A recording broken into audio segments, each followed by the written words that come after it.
Hello, hello, hello. What's going on out there in the void of space tonight?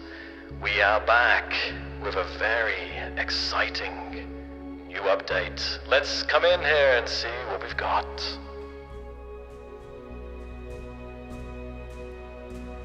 Hello! I am once again joined by Marek Roaster, guys. Marek, say hello to the stream. Hello, everybody. It has been a little while, maybe, since we last had an update, but boy, oh boy, have we been cooking some good stuff for you guys. So we got a lot to get through today, guys. Like, this is probably one of the most packed live streams that we've done in a while. So right off the bat here, we're going to jump in and hear from Marek about the biggest news from Keen Software House, what's kind of going on right now, what's kind of going on in the midterm, and even some of the long-term stuff. So Marek, take it away. How's it been at Keen Software House recently? Thanks, Joe. Yeah, it was amazing. It's also amazing to see that we have probably a couple thousand people watching us right now through YouTube and Twitch and so I'm really happy that people found time to watch this stream and interact with us. So what are the big news? Many of the things today we'll be mainly talking about the update 204, which is the signal update, and what is great about it. Then we'll also talk about or give some hints about 205, the following update that we are starting to work soon. We'll also talk about VRH 3, or I can talk about VRH 3 basically that I'm really enjoying our work on VRH 3, the unified grid system, you know, making it more data oriented and like better to parallelize, having global illumination, ray tracing, water, as many people have seen, you know, in our newsletter and in the tweets that we are posting, and also having more high-res planets. So to sum it up, what is new in Keen? I would say 204 update, which we are releasing in a few minutes, 205, the following update, and VRH 3. And I'd say we've recently, if you've seen the newsletters, if you've seen some of the stuff on Twitter, you may have seen some of the amazing work that is happening in VRH 3. But as you know, the newsletters are the best place to be the first to find out about new information about happenings at Keen Software House. So definitely, guys, if you haven't signed up for the Keen Software House newsletter, you got to do it. There's some good, juicy stuff in there once a month, every month. So that's also been a really great new source of information, I think, for the community to kind of sum things up.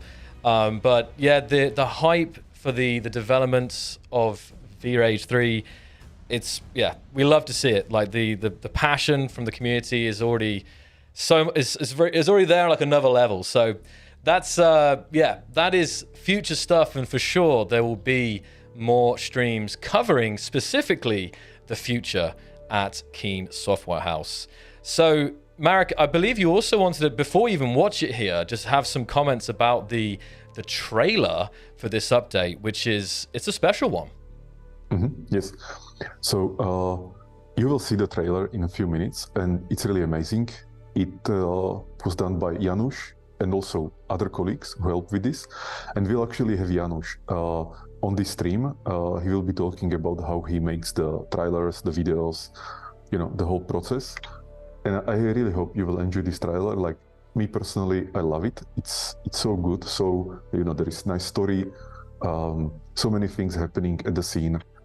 And it's also, in some sense, like a nostalgia. And I think you will understand what I mean by nostalgia when you will see it. So please enjoy the trailer, and also wait for when Janusz will come and he will talk about how he makes trailers. Definitely. It's going to be really, really interesting to introduce you guys kind of officially to Janusz in a bit here. Just to give a kind of rough stream plan, we're going to play the trailer in a second here, then we're going to release the update, we're going to go through the update with Sander, and then we're going to have Janusz join us for the trailer, and then we'll be joined once again by Marek, and also another guest, which you'll have to see in a bit, at the end of the stream as well. So this is going to be fully packed agenda today. And I think finally, Marek, before we roll the clip, obviously there was a massive a massive announcement from Good AI in the recent weeks. So maybe you wanted to touch on AI People. Mm-hmm. Yeah. So AI People is a game that we are developing in my other company, Good AI, which is a company with the mission to build AGI.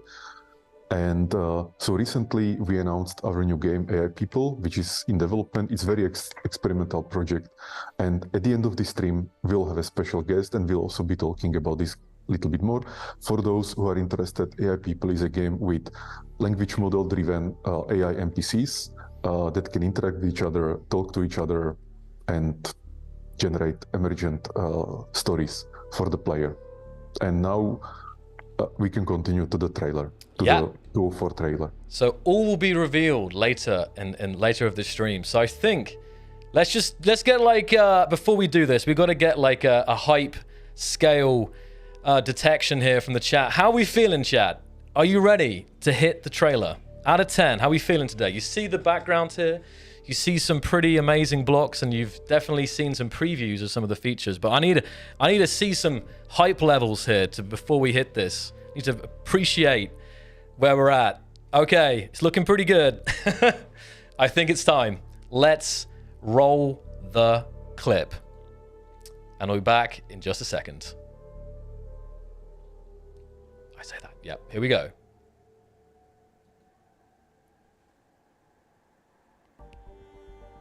Oh, and here we go.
And there we go. What a update. What a trailer. There it is, guys. The Signal update. Signal update. And we're going to be releasing it very soon here. So, Marek, I wanted to first... let's first just touch on this update in general. The main goals of this update, and some of your favorite features of this update. So let me just first give a signal to my colleagues to unleash the Signal update. So feel free to release it on Steam and everywhere else, please.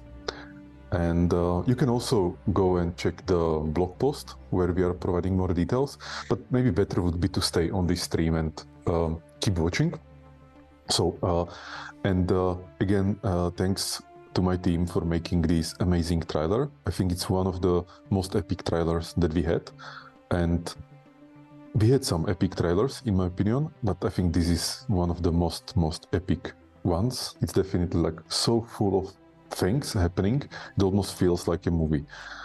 And yeah, so it's very nice. So my highlights, so Sander, he will be talking about more details. Yeah. I will mention just a few of them, like my personal ones. So one thing is new game screen, which may be not important for the old or hardcore players, or like old-timers, but I think it's important for new players. So when they come to the game, they are less confused. They don't need to waste their time going through scenarios that are, not suited for new players and so on, and getting lost and so on. So for this reason, we redesigned the new game screen, so that it's just easier for new players. But at the same time, old-timers, they will find, the same scenarios there. Like, we didn't delete anything. It's just better reorganized for new players. So that's new game screen. And I hope also that, I know that for some people probably, like when UX, UI gets changed, you feel uncomfortable because you are used to the old UI and suddenly it's changed. So I can understand this, like I totally, feel that thing from other, cases where it happens to me. But I hope this is for better, and if people will have feedback, we will look on the feedback anyway, So like the goal is not to make it bad, the goal is really to make it for new players easier to get into the game and not abandon the game, And if people don't abandon the game, that means there is more players in Space Engineers community, more content created by everybody, better ecosystem, so that's good. Next one is the new Redship scenario, which is, I really like that we updated it after, I wouldn't say 10 years, because we were incrementally updating it over the years, but I think this is the first big overhaul that we did on the new Redship scenario, which is interesting because the new the old Redship scenario, the original one, was actually almost a placeholder that we made, when we were just like developing the game. And then actually when we were doing the first trailers, I realized that, okay, it is a placeholder. It kind of looks like placeholder, but imagine that you're a space engineer building, something on an asteroid, like everything would be a placeholder for you, right? Like, you just arrive to the system, you're building things, everything is a placeholder. So we actually used it in the trailers and videos, and I liked it. And but now I think it was time to redo it. So in principle, it's the same scenario. You will also find the red ship and the blue ship and the fighters. And you can test the red ship, like splitting in half, the blue ship, which is like the basic thing every space engineer should do. And initiation. Yeah. But the red ship, for example, has all the new blocks that have been added to the game in the last 10 years. So, that's the overhaul that basically, it's up to date. So that's new red ship scenario. I really like it. And then more technical things like antennas and ability, for grids to communicate on distance, which also goes in hand with the sandbox and engineering credo that we had in Space Engineers always, is that like give people blocks and tools, make them or let them combine them together and get some emergent complexity, or like, combine 1 and 1 and not just get 2, but actually get 5. And I think that if you add the new ways how things can interact, which we just added, then you're adding, like that multiplication. So until now, 1 and 1 was 5. I think with these new antennas, 1 and 1 actually becomes, let's say, 8. So I like that. And then some visual things, because I think visuals are always nice. So corridor blocks, like new types of corridor blocks. Then actually when you see in the block, the guy walking through the corridor block, it really feels good. And that was actually one of the intentions for Space Engineers from the beginning. And the reason why we have a player character in the game, and like you are player character, you are not ship. Like you can sit in a cockpit and pilot a ship, but you are still that character. And the reason was that we wanted it to feel very physical, like almost like feeling, the space and the blocks and the grids around you, and the little things like walking through a corridor and feeling how your body moves through that corridor block. That's actually, I think, enhancing that feeling for me. For example, that was one of the reasons why we introduced ladders into the game. Not that they are needed, when you have jetpack, you kind of don't need ladders, but it's that feeling, that you with your hands, like a normal human, you're just climbing up. So I think corridor blocks, I like them. The artists, they are really doing a very good job. And then scaffolding blocks, which are, and many variations of them, which are adding to the feeling of this is Space Engineers. It's about construction, building things, and it should look like a construction site. So scaffolding blocks, I think, are very nice. Then another thing that I like is the new music or sheets, like a music sheets made by Karel Antonín, the music composer that was working on Space Engineers from the beginning and also on our previous games. So Karel is with us for more than 10 years. Probably like 12 or 13 or something like that. And so he made these sheets. They are being added, or they were added to the deluxe edition of the game. So everybody who has the deluxe will get it for free. And I hope people will enjoy it. And lastly, from this update, but I have more things to talk about.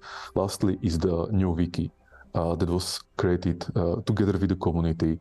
And I want to thanks to Ada, Rainin, Enenra, and our modern community. Like really, when I learned about this project, I was surprised and so happy that communities working on this and passionate about working on these things. And then when I saw the wiki and the quality of it, that it's not some like a wiki riddled with ads, or outdated wiki, but it's actually like a really good wiki, like a really good job. It's a nice wiki, no, for sure. Yeah. The guys did a fantastic job. So guys, check it out right now. Like I think the links are I think the links are being pasted in the chat. So all your answers can be found there now.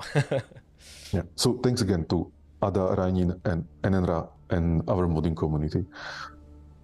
Yeah. So these are my highlights from 204.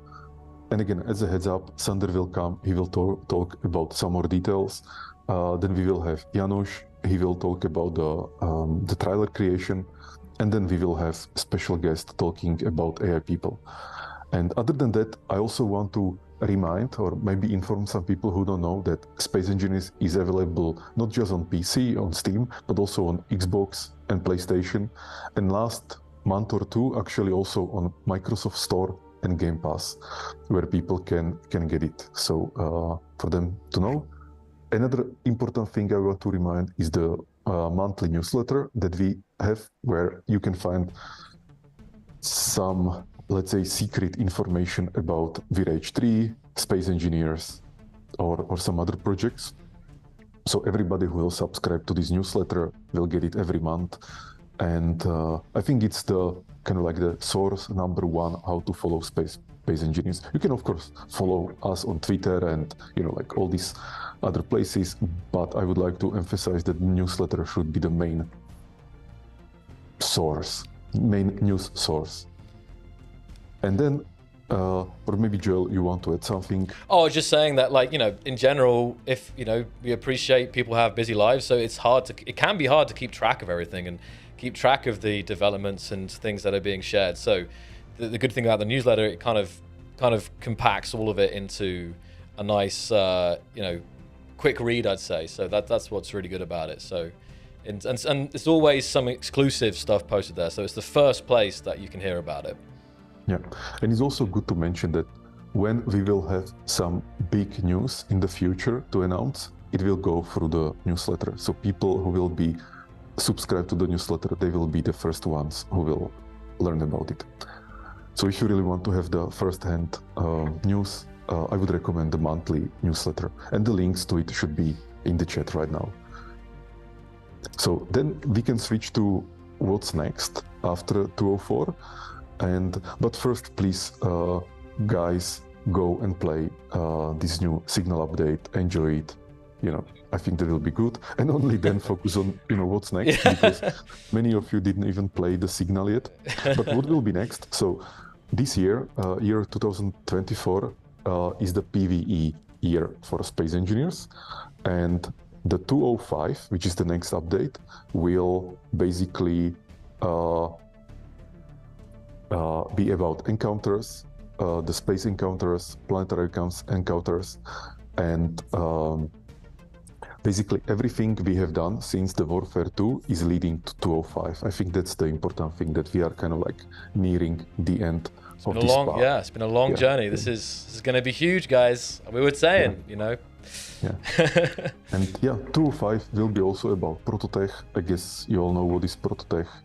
And I would leave it at that, Joel. Okay, perfect. I think that's honestly enough. I see the reactions in chat right now. They're like, PvE? Year of PvE?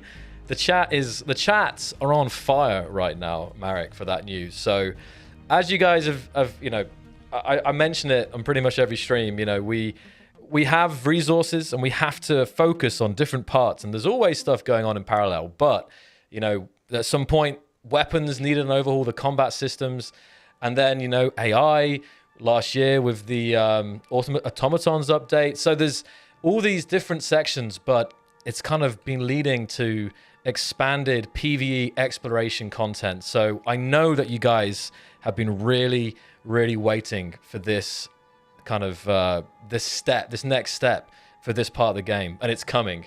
And begin the countdown. But as Marek said, definitely enjoy all the content in this Signal update, because there's a lot in it as well. So it's it should keep you occupied, I think, while the guys continue work on 205. So very, very exciting indeed.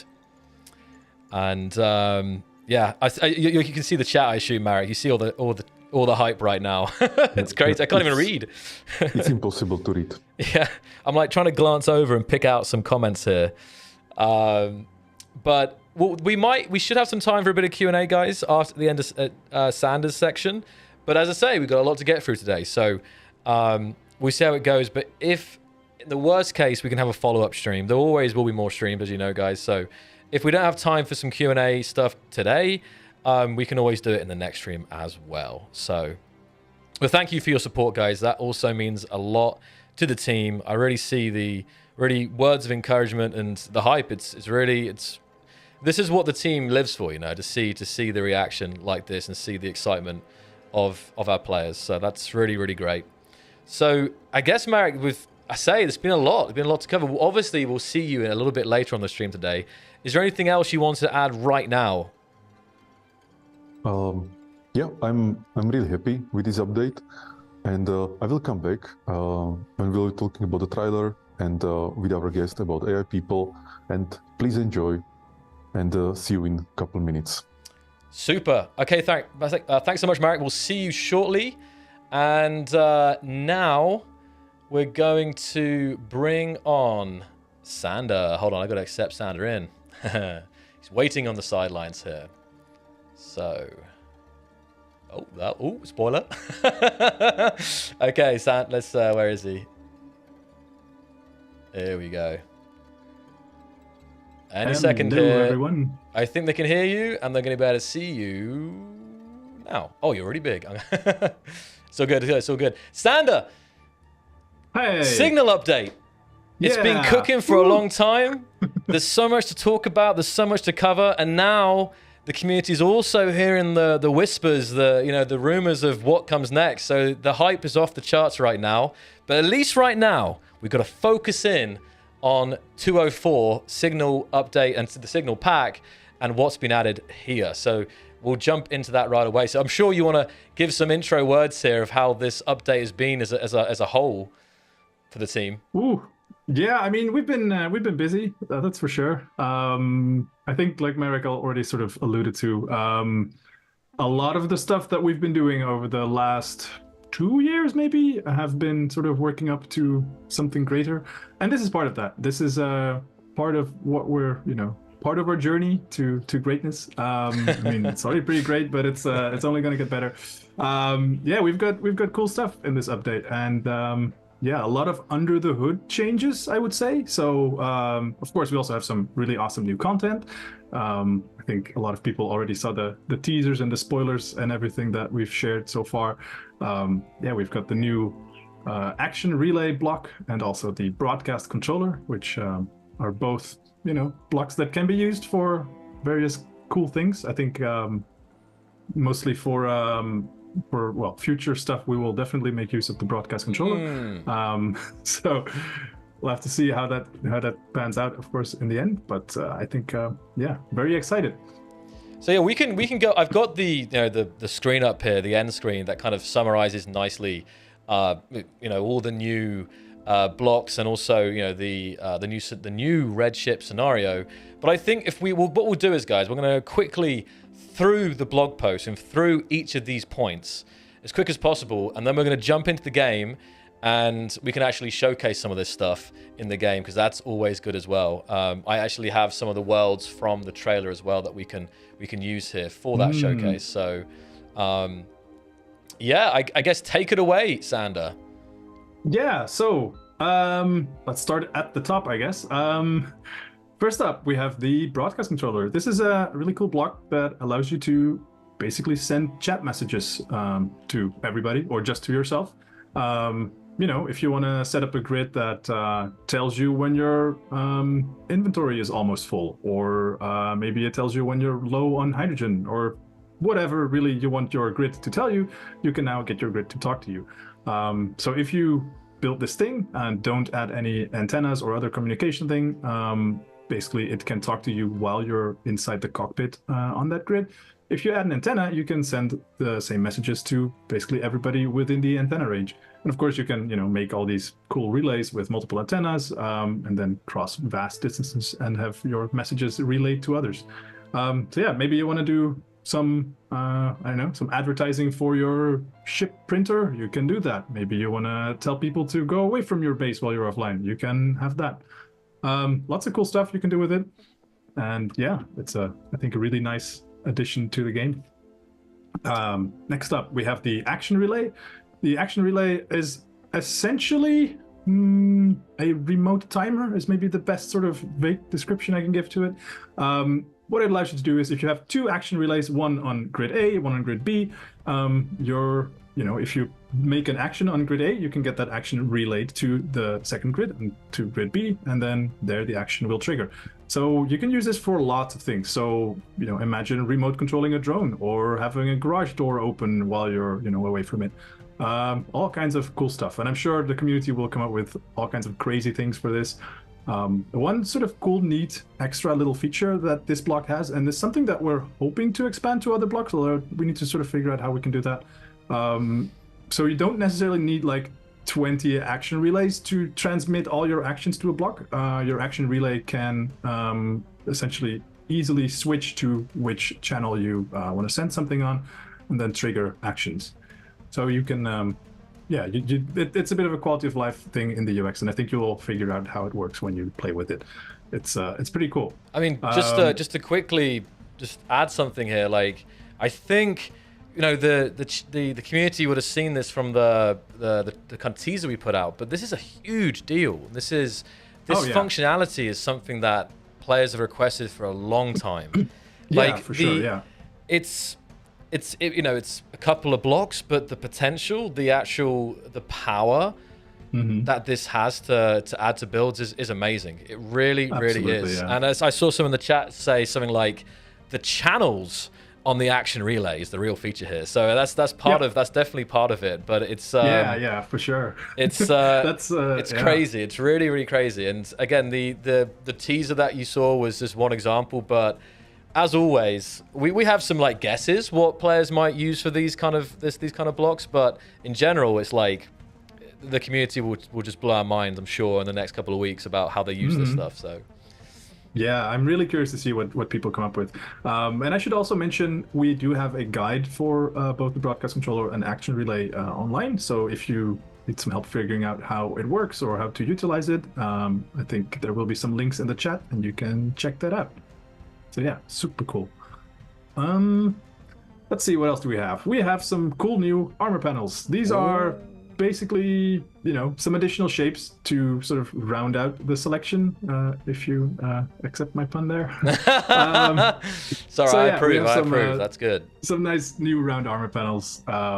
They were really sort of, missing with all the other armor panel shapes. And when we did the glass windows, we also have them in these shapes. Now we also have the armor panels in the same shapes.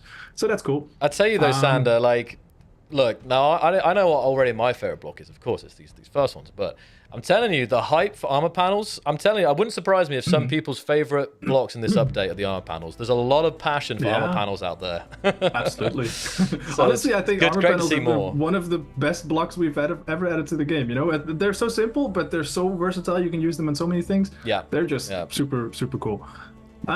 Next up we have a compact antenna. So you all remember this huge giant, what is it, 2x5 or something? It's like crazy big, this crazy big antenna that we have, and it's been basically the same model, I think, for the last 10 years or so. It's huge. It's, well, I don't know, don't want to say it's ugly, but it's, it's no longer maybe up to par with what we have for our cool blocks that we have. So we added a new one, a compact one. It's a bit smaller. It's, I think, about half the size of the old one, maybe even smaller.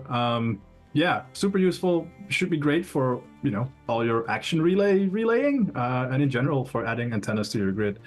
It's a very useful little block. It's a nice model as well. I say, like, the artists are continuously evolving their techniques and stuff, and that's why, like, it's one of those blocks that needed some love.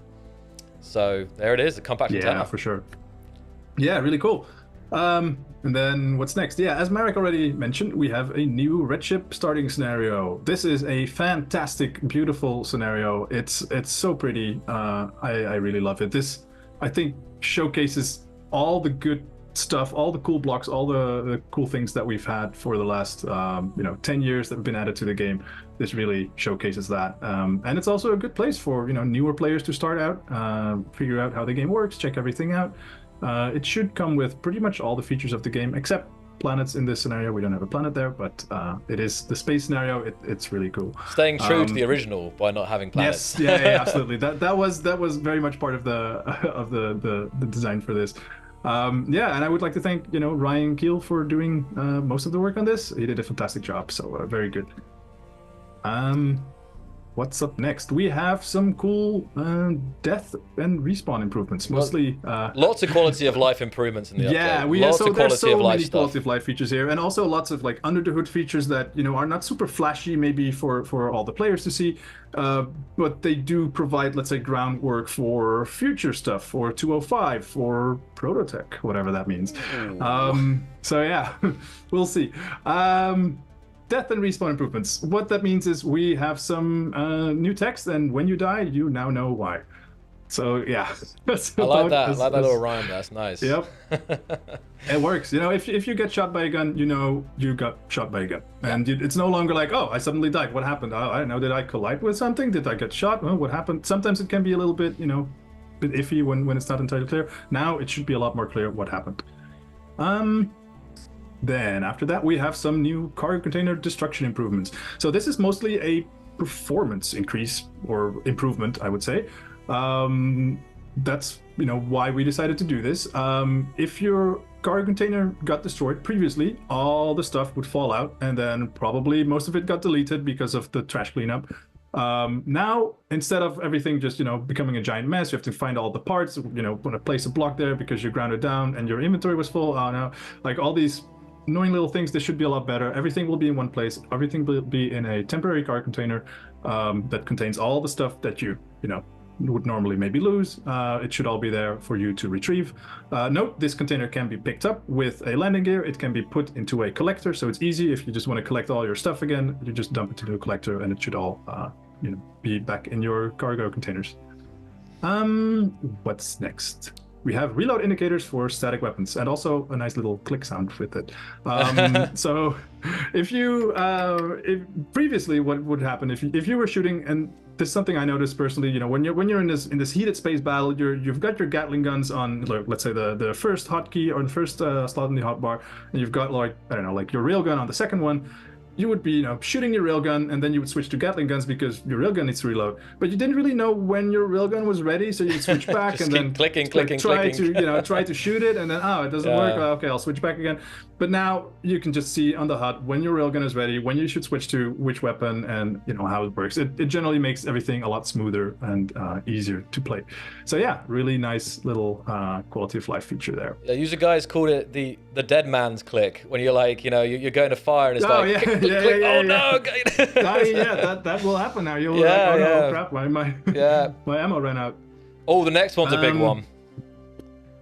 And maybe to get back to the temporary container, there is a timer on it. So if you're you can adjust in the server settings, like how long should the container stay. I think currently it's the same by default as your astronaut backpack. When you're dying, your inventory is dropped in that. I think that's the same currently, the same timer, but you should be able to adjust that in the settings if you wish so, in the server settings. That's also important. People always love, for sure. That's very good. What's next on our list? NPC grid claiming. Yes. So this is one of those features that we kind of need to do for future stuff, and so we had to figure out, like, when do we do this, when do we release it. I think this is the good moment for it. This is also a point where we're looking for feedback on this, honestly. Like, this is not the PV update just yet, right? Like, this is the precursor to that.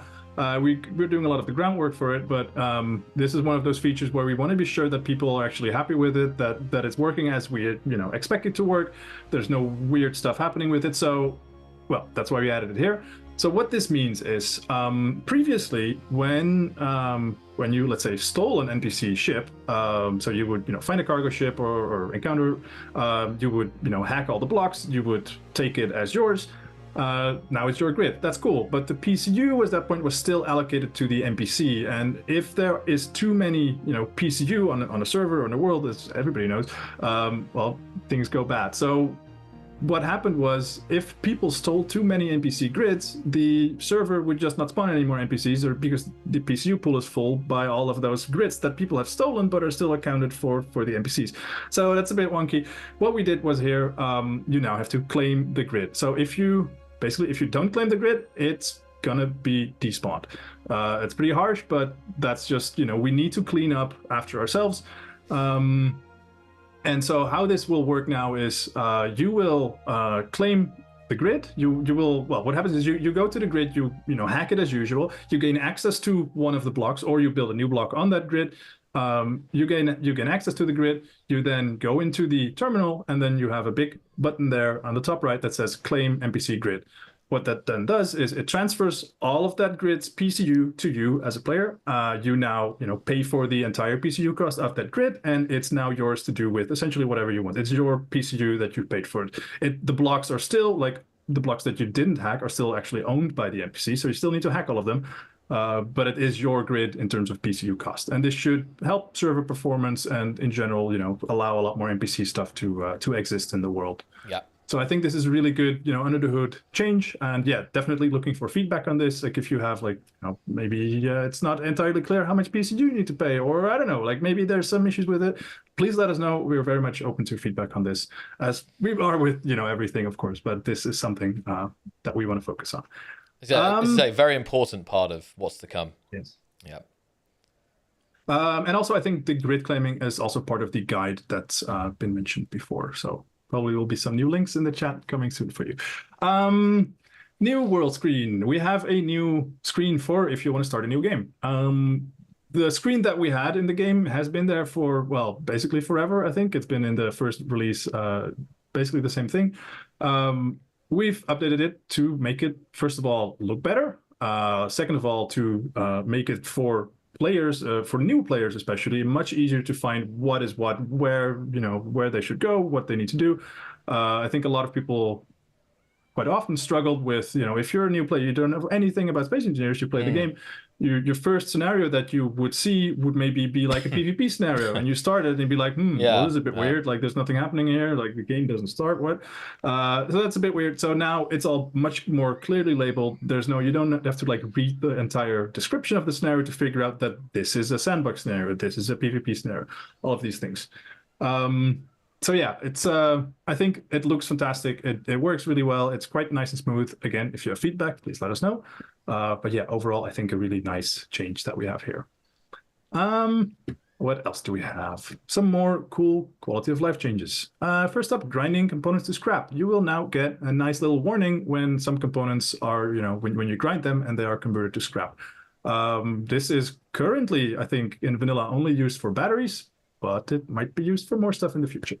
Of course, modded blocks, could also have this. Maybe you have some setting that makes everything turn to scrap. You will now at least get a warning, and to be sure that if you're sure that you want to grind this down, because stuff will get turned to scrap.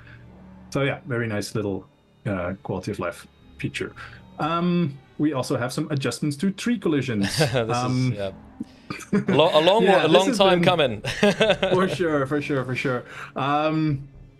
Yeah, it's much better now. I'm not sure if I should call it perfect, but it's definitely way better than before. It's at the very least way more consistent. You can now, if you drive into a tree with a car of a certain size at a certain speed, at the certain tree, it should, reliably fall down. It won't go flying off into space anymore. It won't get stuck in your grid and do all kinds of clangy stuff. It'll just be a lot smoother. Yeah, the days of space trees is over. Yes. Yes. No more rocket ship trees. This should be much better. And then we have some more quality of life things. So we have improved some stuff in the F1 help menu to sort of make it much easier to see and read and figure out what is what. So yeah, that's quite nice. Really not that much to talk about, but it's a slight layout change and some improvements there, especially for newer players. Should be much easier to find out what is what and where it goes. Then we have more QOL changes. Look at the list. Oh man, we have so many. So yeah, like I said, this update is huge, right? Like we have so many small QOL things. In general, just polishing lots of stuff. So non-unique items can be stacked in the inventory. That means your bottles, your data pads, just whatever, grinders, welders, all these things can now be stacked in the inventory, and you won't have like this endless list of stuff. Of course, if you don't want to stack them, don't stack them, but it's up to you. I think, yeah, this overall makes it generally a bit easier to manage your inventory and find stuff there. So that's pretty good. We have some, let's say, minor UX improvements into the info and like the info stats panel of certain blocks. So it's a bit more clear how charge efficiency works and what your production blocks, how well they relate to each other.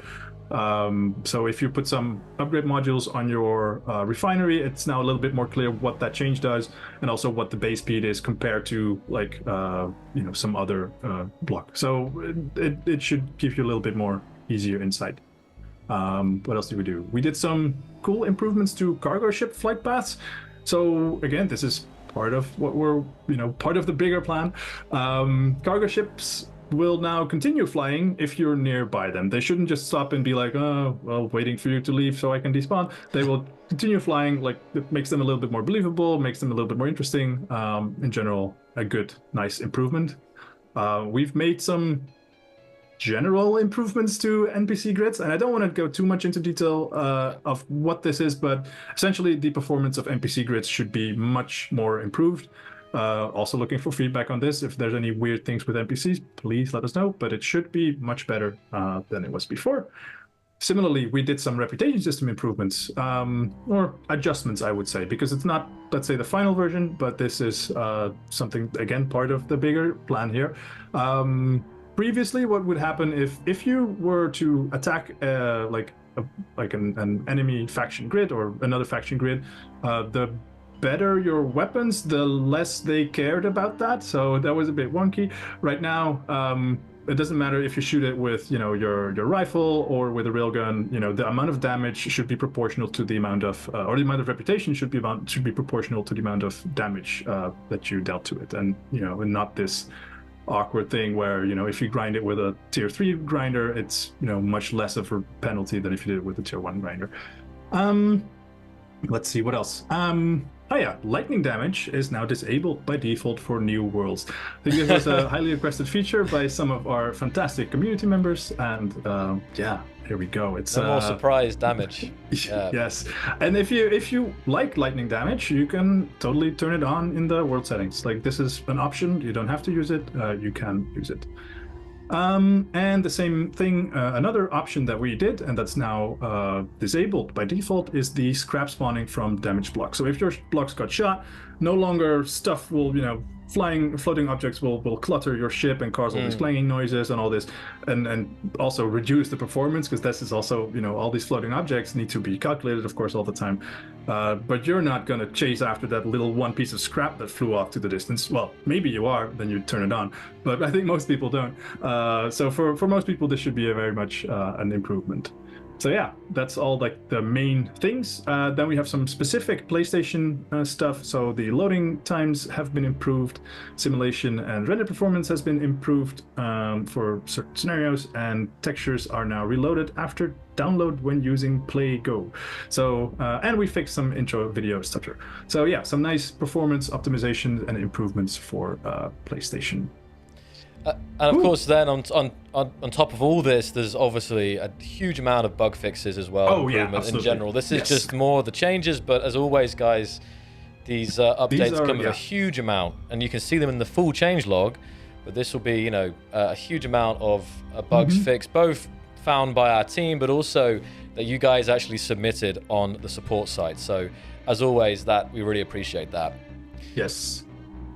And also, this was only like the free stuff. We also have a lot of cool things. We're getting to it, yeah. The DLCs, yeah. First of all, we added some additional scaffolding blocks to the previous DLC, to the Dakar Pack 3 DLC. So there are, I think, 4 new scaffold blocks. I think we have 2 panels, like one like a little triangle, one a little square panel, and 2 more like regular. Yeah, just scaffold pieces. Filling in the gaps that I think players exactly, already felt were missing. So that's always nice to see. So yeah, absolutely. I mean, that's the thing, right? Like, every time we release an update, we always look at like what players think of it, what's the feedback, what are we missing, did we forget something? Maybe we did, and then we try to add that in future updates. So yeah, please keep sending us your fantastic feedback, and we will always read whatever you say. Let's see, what else do we have? Oh yeah, we have the sheet music. So that is, I think for the 10th anniversary, we did this cool concert of some of the music for space engineers. And now the sheets of that music, that, the how do you say that, the music people, the artists in the concert used to play this music, that's been added to the deluxe edition. So if you want to recreate the soundtrack on your violin, then you can read the music sheets in the deluxe edition. And big shout out to Carol as well for that. Yes. Obviously, Carol's a very, very extremely talented music composer. Yep. So this was really, and you can still watch this. This stream is available as well. To watch if you missed the actual performance of this of the music. But yeah, it's a really cool thing for the musicians out there. Yeah, for sure. I wonder if we'll see mods of that. That would be interesting. I don't know. And here we come then, Sander. Yeah. Yes. So before finally, we go through the signal pack, let me just see, guys.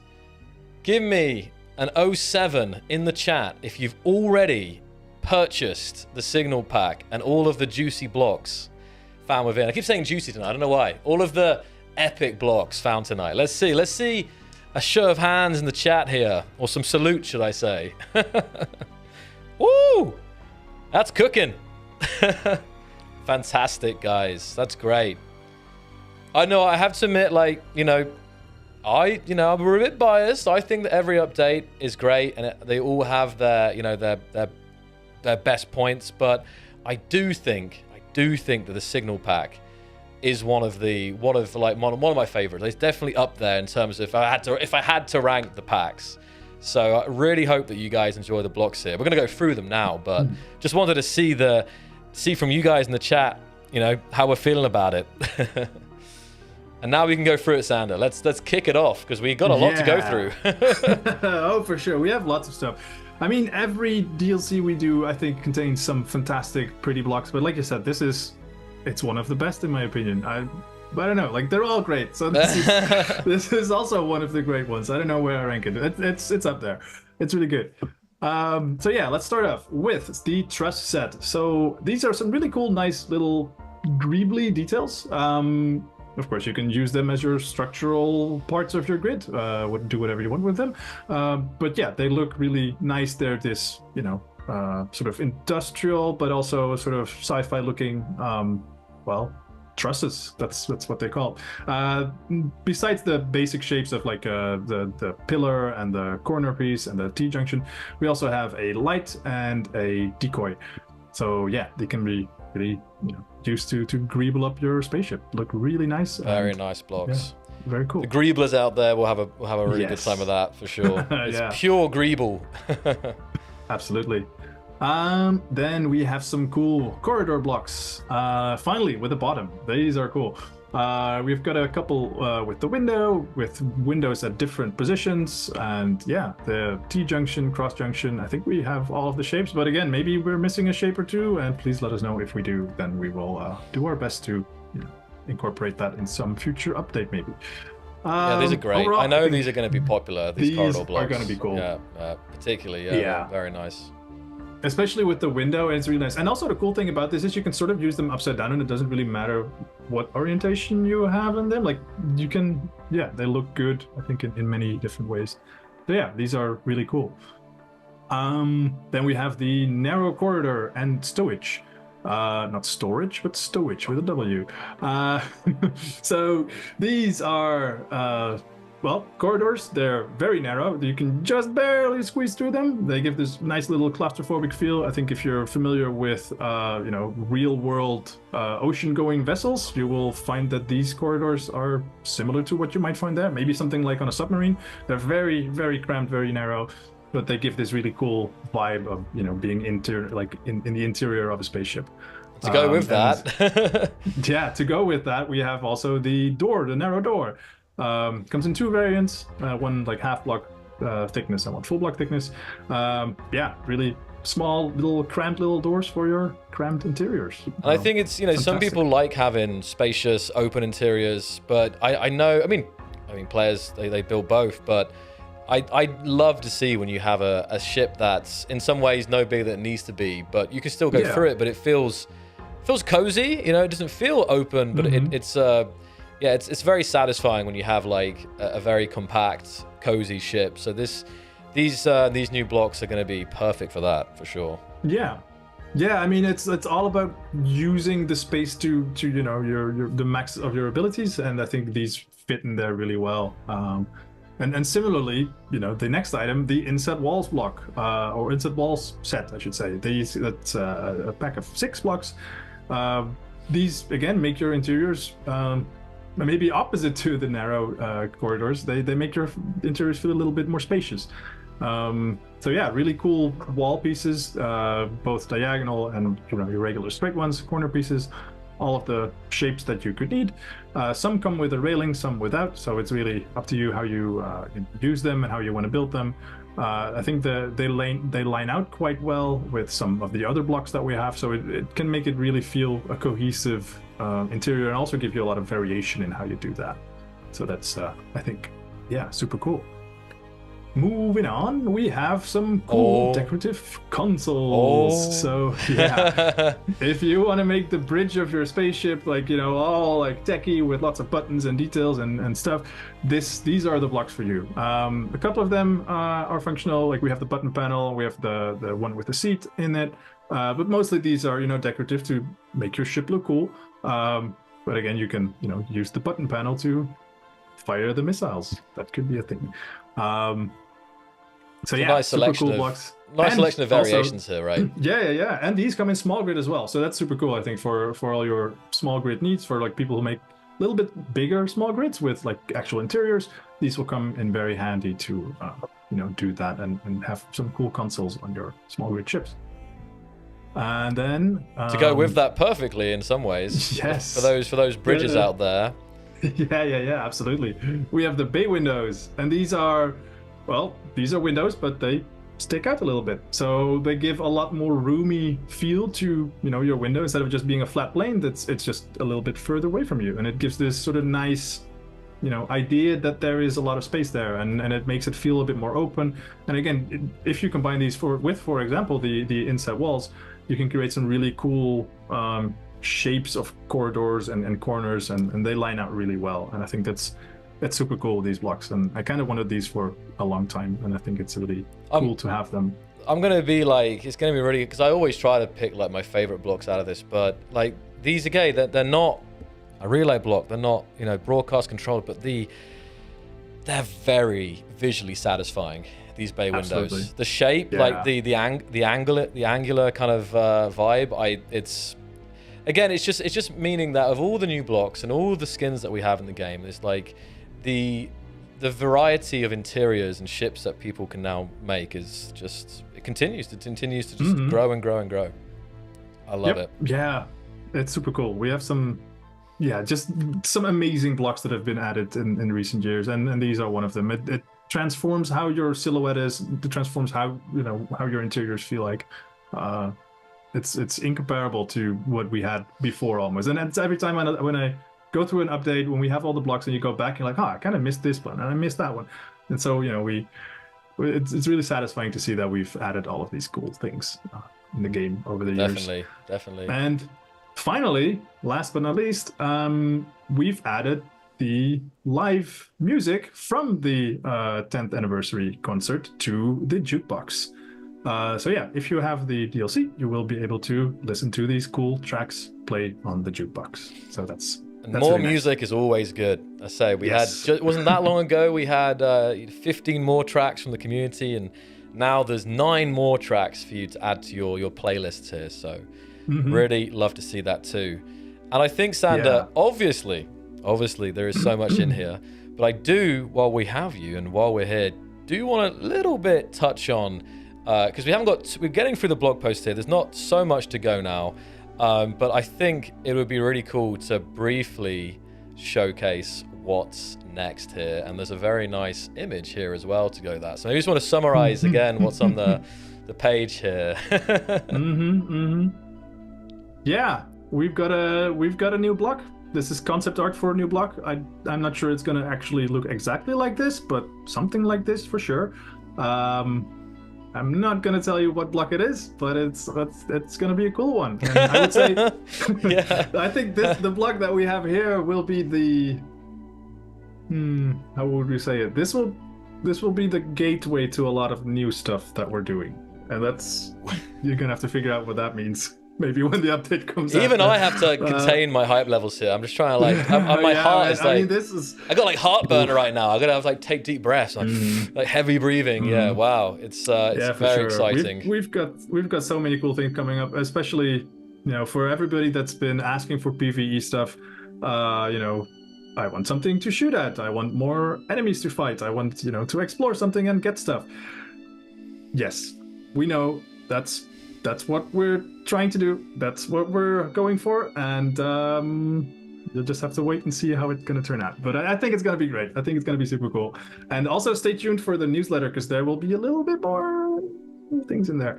So sign up for that. I think there are links pretty much everywhere. And I think also in the game, actually, you can now sign up for the newsletter. Yeah, that's a very convenient way to find it. Yeah. Can't miss it. And this is what I'm always saying, people. Obviously, we have the short term, and now the short term is this fresh signal update just released. You've got the midterms. You got the 205 big stuff cooking, and then you got long stuff. You got long term stuff happening at Keen Software House with V-Rage 3 and all the excitement. Yes. So as you guys can tell, there's a lot of things happening, and a lot of things happening in parallel. And yeah, stay tuned, guys. It's only going to get more and more exciting. So we all of us also are trying to contain our excitement to share more with you. It's really good stuff happening. So that summarizes the update, cool. And we have the wiki here, which I'm going to show on stream in a second here. Yes, I think we should definitely bring attention to this, because the wiki is fantastic. yeah. It looks so good, right? Like, it's so, wow, this is the best wiki I've ever seen. I'm going to bring it up on honestly, screen in a second here. I just wanted to just use it to say thanks to Adarainen and Enra and the modding community for helping out with this. It's huge. I'm actually going to bring this up. The next section of this article I will leave because we're going to cover it in a little bit with Marek. But Space Engineers stuff, let me bring this up right here. Give me a second. But feel free to add to this, Sander, about the wiki. Hold on a second. Yeah, I mean, it's a really good wiki. It should have all the information in there. It should have, everything that you might want to know about space engineers on the wiki. Like, how does this block work? What item do I need to do this? Well, all these things. It should all be on the wiki. And also for people who want to do some modding or, want to learn how to do that, there should be links to, the scripting references and the tutorials and all these things that should also all be available on the wiki. So, yeah, I think Here it is. It's a very comprehensive, database of information, and it looks really good. It looks so nice. Give me a second. It's because it's cropped out here a second, because that's not the wiki's fault. That's my. Give me 1 sec. Reset. Wait. I think that should do it. And I should mention there is also a role on Discord where you can suggest updates and edits to the wiki, and I think there is also a special channel for the wiki on the Discord. So yeah, go to our Discord and check that out if you have any comments or suggestions or feedback. It's super clean. It's super clean, and they've already updated it with the latest major update. Love to see that. Wow, that's quick. They're quick, and yeah, that's fantastic. It's so nice. We've had many wikis over the years they all played a great role. They kind of came and they kind of went. There was, I guess, I want to say there was maybe 3 or 4 wikis over the years, but this is the final destination. This is the big one, This is now with the official wiki title attached to it. So definitely appreciate all the kind of help that we've had over the years with providing information to the community through the wikis and through video tutorials and everything. So this is kind of just like the next chapter, I guess, of that, and we'd really appreciate everyone who contributes to this. So it's really great, and even though we've got some veteran players out there, just check it out, have a little look around and see the work that was done. And I love how the UI and stuff was all it's all been done very much SE themed, so that's also really, really cool.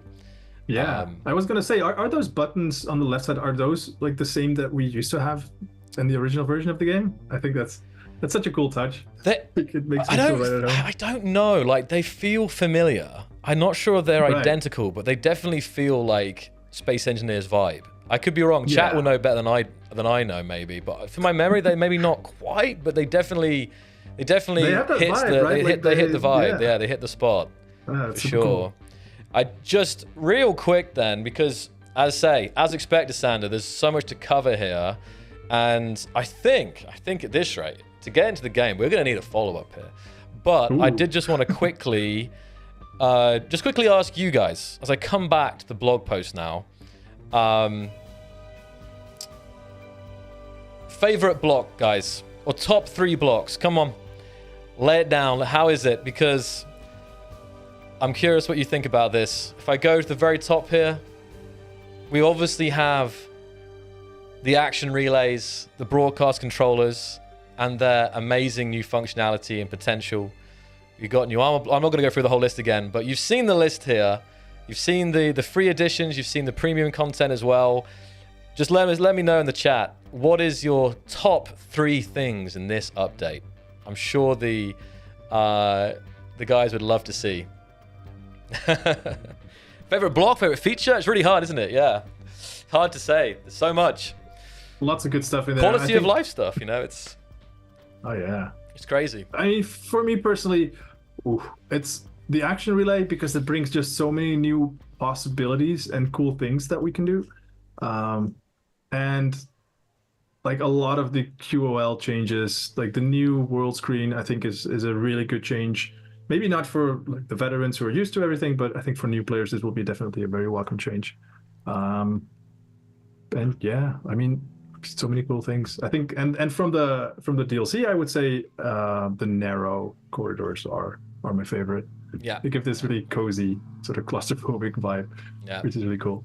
Some really good stuff. And I think it goes without saying to give a massive thanks to the entire team who made this possible. Yes. That's everyone from designers to programmers to QA, marketing community, everything, you know, it all kind of comes together it's always a massive undertaking, especially when you're releasing, you know, simultaneously on multiple platforms.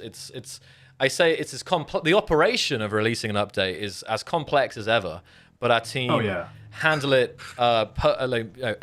effortlessly. Took a bit tongue tied there. So yeah, massive love to our team. Massive love. Super cool.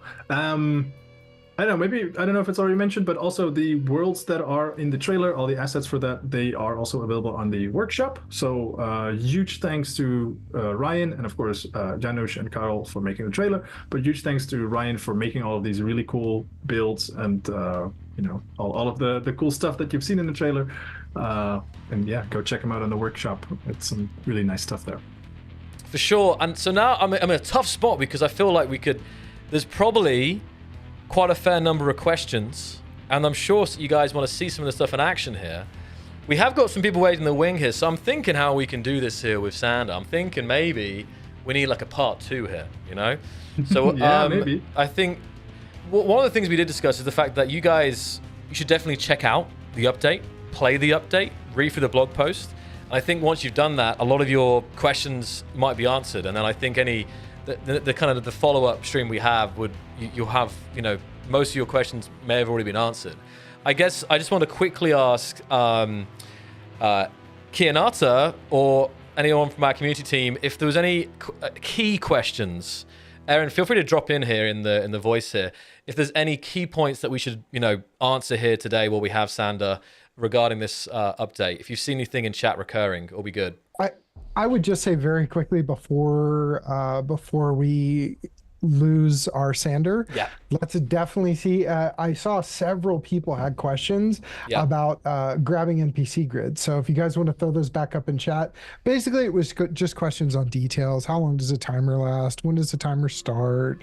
Just the nitty gritty of how it works. So that's the big one. So how long the timer lasts, I'm pretty sure that is a server setting, so that's kind of dependent on the server that you play on. I think by default it's 2 hours. So it's pretty long, right? Like it's quite lenient. You don't have to worry that, oh no, I you know, touch the grid, now I have to hurry to, you know, make sure that it doesn't despawn. You have quite a lot of time to do that. That's something that we might tweak in the future, whatever the default value is, but also, like I said, server owners and admins should be able to adjust that if they so wish. And like, when does it start? So it starts as soon as any non-NPC owned block is on that grid. So that means if you build a block on the grid, let's say, you know, you have an NPC grid, you build a battery on it, now the timer starts. Or you hack a grid, or you hack a block. That also means that that block at that point is, you know, owned by you, because you change the ownership when you hack it. That means that now the timer will run and you need to actually claim the grid. And if you don't claim it, then it'll just be an NPC. There won't be any timer running. Also, maybe note, you cannot merge a grid while the timer is running. That is to ensure we don't get weird things like what happens if 2 grids are unclaimed but different timers running and you merge them together. What happens? Like, that's gonna be weird. So yeah, make sure, you know, don't try to merge grids, because you can't while the timer is running. But overall, I think it's fairly straightforward. I hope people won't be confused by it. It should be, you know, pretty evident in what's happening, and it's really just one button that you press, and you just make sure that you have enough PCU available. But it should also tell you how much PCU it should cost and how much you have, and then you can, you know, weigh that off. Super. That's great to clarify that, actually. I saw one thing, another topic that we should probably address. Sander, why Monday? Why Monday? Why Monday? Well, so primarily so that we don't have to work over the weekend in case something goes wrong. I mean, that's the brutally honest answer is, yeah, we'd like to have weekends just like everybody else and play some games. And importantly, we work for a game company where our boss would like us to have weekends. Hey, there you go. So, yeah. And I skipped over it, but if you carry on the blog post, we have a whole section as always about hiring and a lot of other stuff you should definitely check out there. But great point, Aaron. Yeah, and the main, again, just to clarify, because traditionally it was on a Thursday, which often we released a hotfix on Friday, but more often than not, it was very hard to release a hotfix or find the issues, debug the issues, fix the issues, and release a hotfix across 3 platforms, all in like the space of 1 working day. So by releasing on Monday, we actually have the whole week. So ideally, you know, by the weekend, which is when, you know, the player numbers are highest, the update will have any of the severe anything, if there is any severe issues, like ironed out there. So that's the big reason for moving updates to Mondays. So keep an eye out, Mondays. I'll think of a nickname. What's Monday Madness? That's not something. I have to think of something. A Monday. Any suggestion in the chat what we can call this? More blocks. Monday more blocks. Yes, exactly. Monday more update. And Philcon corrects me, 5 platforms. So yeah, sorry, it's even more complex than that. So yes, exactly. Steam, Xbox, PlayStation 4, PlayStation 5, Windows Store. I think players might not.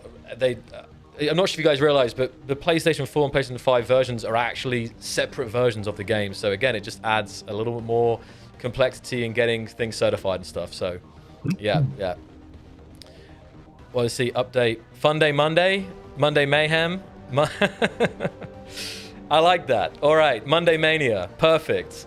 So, just quickly, just double checking with Kianata on the side here. Anything else from Sander? I'm sure. I know there's lots of questions we could address, but vitally important right now. Vitally important right now. Please play the game. Yep. And please contact us with your bugs and feedback. Pretty please. Yes. As always, for sure. And if you visit the changelog, guys, you'll see all the hard work that actually you did by submitting in for the last update, all the fixes that were already implemented. So many fixes. So many. So yeah, definitely check that out. But Sander, thank you so much for joining us. Cool. I'm sure you're going to be monitoring the situation and seeing how players react to this and what they build and everything else. It's it's a huge day. And it's again another massive step towards a very, very exciting 205. So once again, fantastic. Thank you so much, Sander. Any final words here? All good. Thank you very much, and we'll see you next time. Awesome. See you, Sander. Thank you so much. Bye-bye. Bye. Okay, guys. So now I am going to get back to... I'm going to have 2 guests now. We're going to get Marek back to the stage and Janusz. Give me just a second here to flip this over, as we're having 2 guests now. I'm nearly prepared. I'm going to replace Janusz. Marek is back. It's nearly good. I just have to really quickly... Give me a second, guys. In the meantime,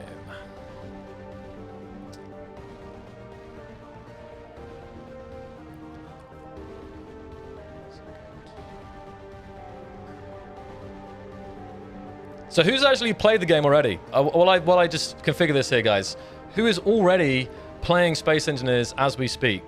Just give me one moment. I have to just configure the cameras because people have different camera sizes here. I am multitasking. As always, the joy of streaming. Okay. Marek's there. Okay. Almost there. Moment of truth.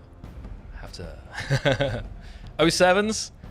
That's a lot. I'm already seeing a lot of people diving in, which is awesome. Okay. This will work. I will adapt the cameras as we go here, but we're gonna change scene sound. Look at this. Look at this slick transition, guys. Okay. Oh, yeah. Okay. Marek, Janusz, say hi. You're now on camera. Hi, everybody. Welcome back, Marek. And Janusz, this is your first time on Space Engineers Livestream. Welcome. And everyone is very excited to hear more about how you created the amazing trailer for 204. And let me just preface this and say that Janusz is incredibly talented.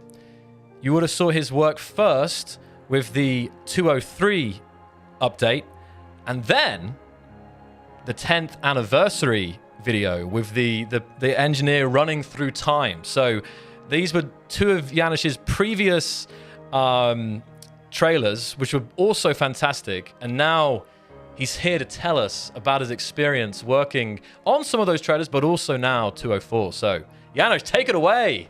Tell us a bit about yourself as well. It's your first time.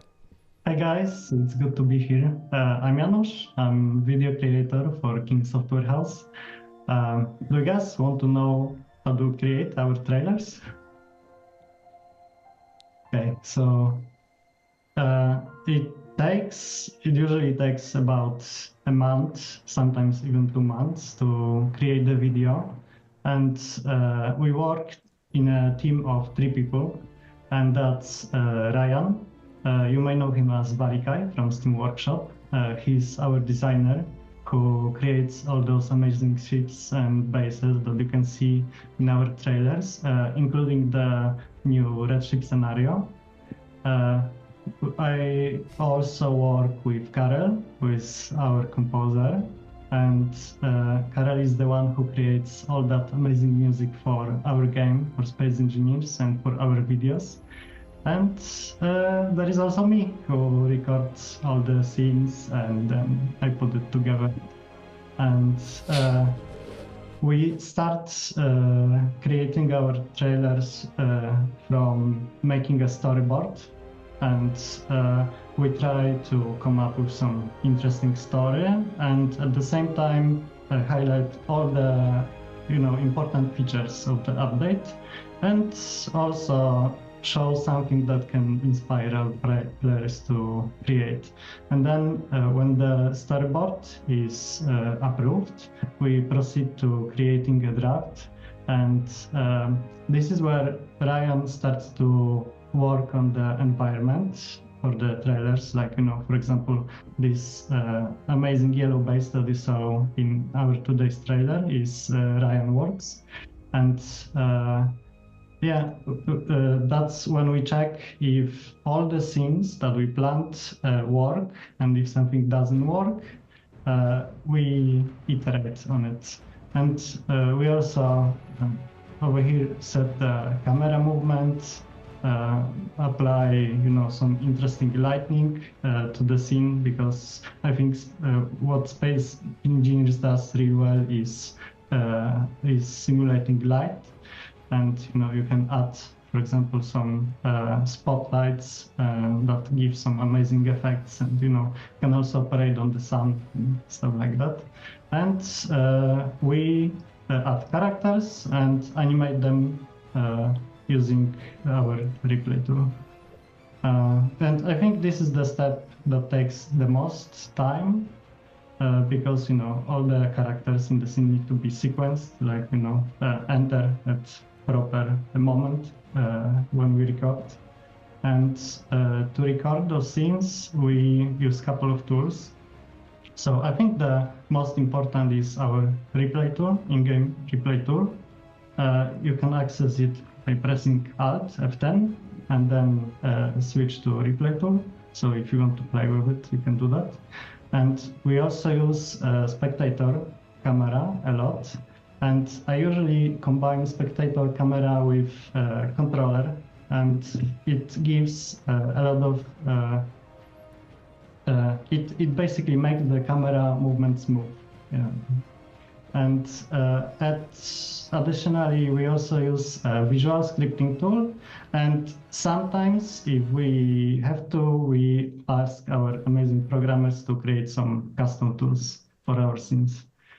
And so basically, when I have all the scenes done, I send everything to Karel to create music for our video. And then it takes a while, so I usually, in the meantime, I work on sound effects and try to improve transitions or redo some scenes if necessary. And then when we have all of that, we need to get the trailer approved by Marek, and from there it can go to YouTube. And I think that's pretty much our video creation process. It's a. I was going to say it's a long process, and there's many steps involved. And when you're doing these complex scenes, we have some community members who also make videos, and especially some of them are very complex. But I think many people don't appreciate maybe just how challenging it is when you have so many moving elements to a scene, and the number of reshoots needed to get the perfect shot with the characters, performing exactly how you want. It can definitely take a lot of time. So I think this trailer was, probably the 10th anniversary trailer was on another level of complexity as well, in terms of, because it was so different to other videos that have been released from Space Engineers. That was something, wasn't it? How long did that take, Ryan? I think we can say. I think that took a lot of time. It was probably like 3 months. 3 months. Total. Yeah. 3 months. Yeah. Because we had to access those old Space Engineers versions, and they're no longer broadly available. And then I think the biggest challenge with that video was to find a common camera perspective that would be in all the versions of the game since 2013 to 2024, and I think this was the biggest challenge with that. Yeah, and it was huge. I mean, I remember seeing it evolve, and watching you kind of basically discover the methods of how to do this. And I think talking of kind of new methods to utilize, I think the latest trailer with the time lapse, that for sure was my favorite shot, and I saw a lot of excitement in the chat about the time lapse, because that just looked, it was a masterpiece of a shot. It was fantastic. Seeing the classic red ship base that we've seen for so many times over the years, basically get rebuilt in a time-lapse form was amazing. So I think actually I just want to hand it to Marek, because he's here with us, just I guess for his input on the latest trailer and these methods that Janusz kind of is employing. Sorry. Yeah, it's very good. We already started this a couple of years ago with the replay tool. I think that was a good idea, because the replay tool was such a simple thing to implement, but is giving so much power to the video creator.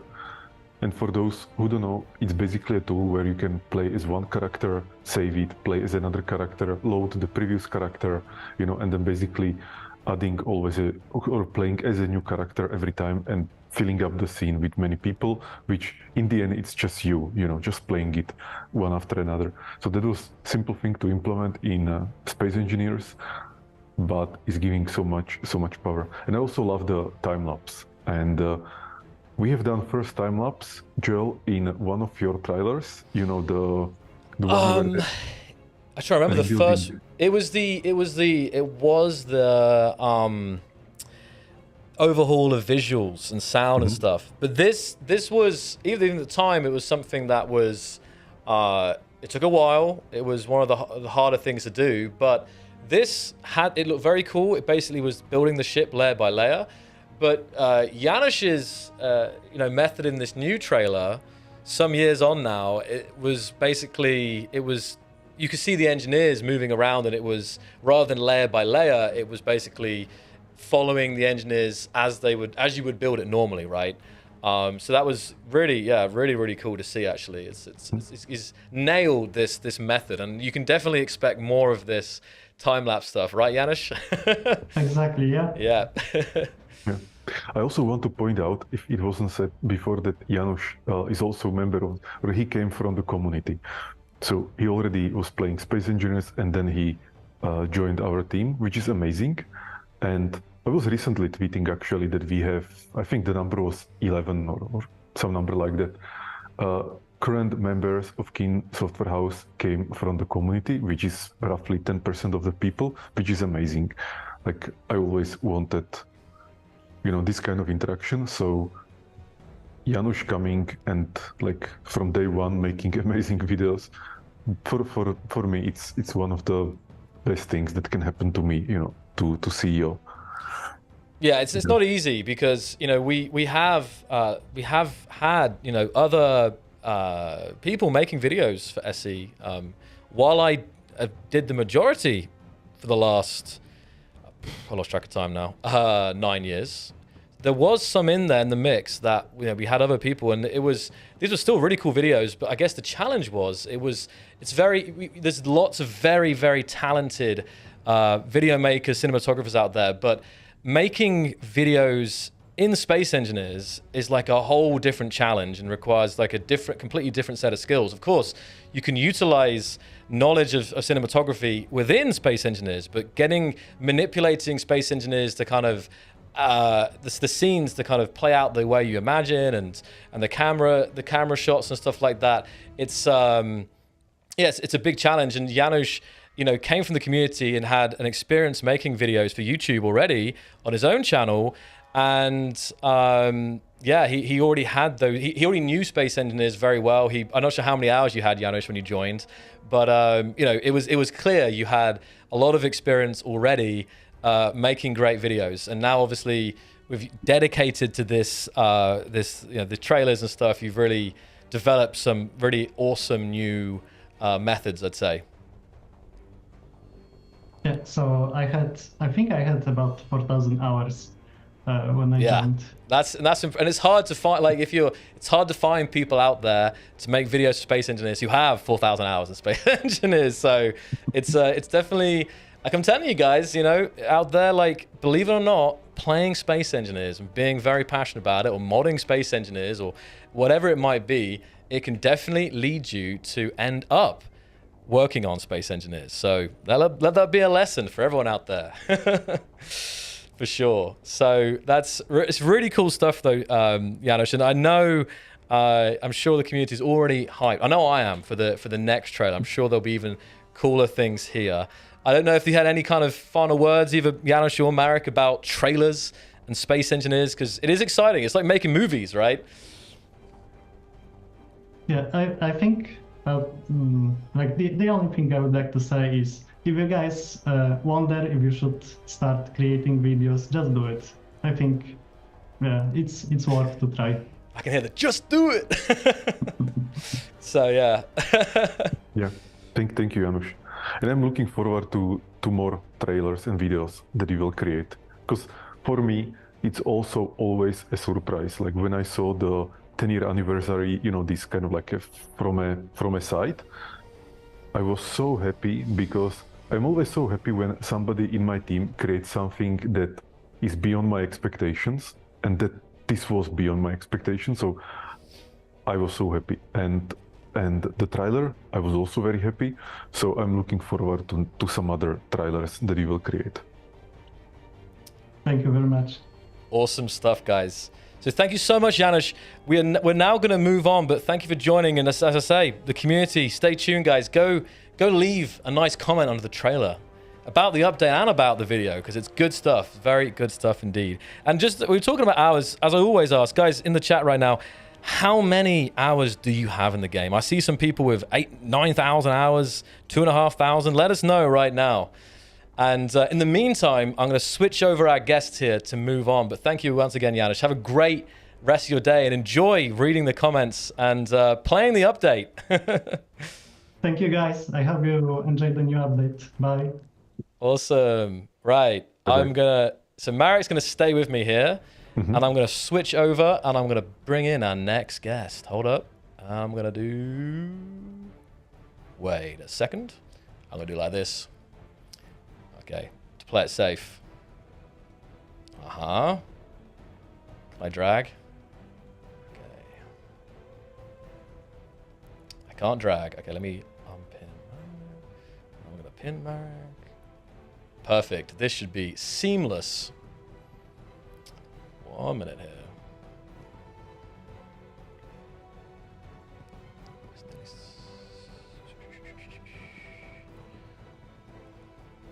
Thank you for your patience, guys. 1 moment.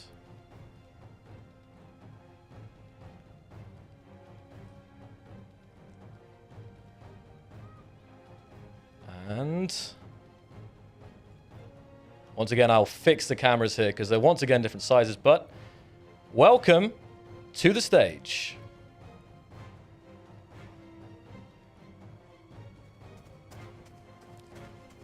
Mark again, and Captain Jack. Captain Jack, welcome. So, how are you doing? Very well. We're here at the final part of our stream tonight to talk about AI people, which was recently announced, and to actually address some of the biggest questions that people have about AI people. So, Jack, just because some people may have caught the last stream, but in case they didn't, give us a little intro about yourself, because I know a lot of people will recognize you, but please say hi. Of course. Well, Joe, it's lovely to talk to you as always, and I'm sad to be here with Marek, talk about AI people. But a quick intro for those who don't know me. My name is Captain Jack. You can just call me Jack. A lot of people in Keen and Good AI still call me Captain Jack. It's hilarious. But I've been a Space Engineers creator for about just over 10 years, which is crazy. I remember appearing on Steam for the very first time and seeing that initial trailer, the ships crashing together. And I was like, I must do this immediately. And yeah, that was 10 years ago, which is kind of frightening. Very recently, I've come on board and joined the Good AI team. And I work closely with the Keen team. And we are working on AI people, which is an exciting new game. And tonight, at the end of this SE stream here, because Signal Update looks amazing, we've got to tell you about the next thing as well. AI people is what we're working on, and me and Mark can tell you a lot about it. So, Joe, I believe you've got some questions for us.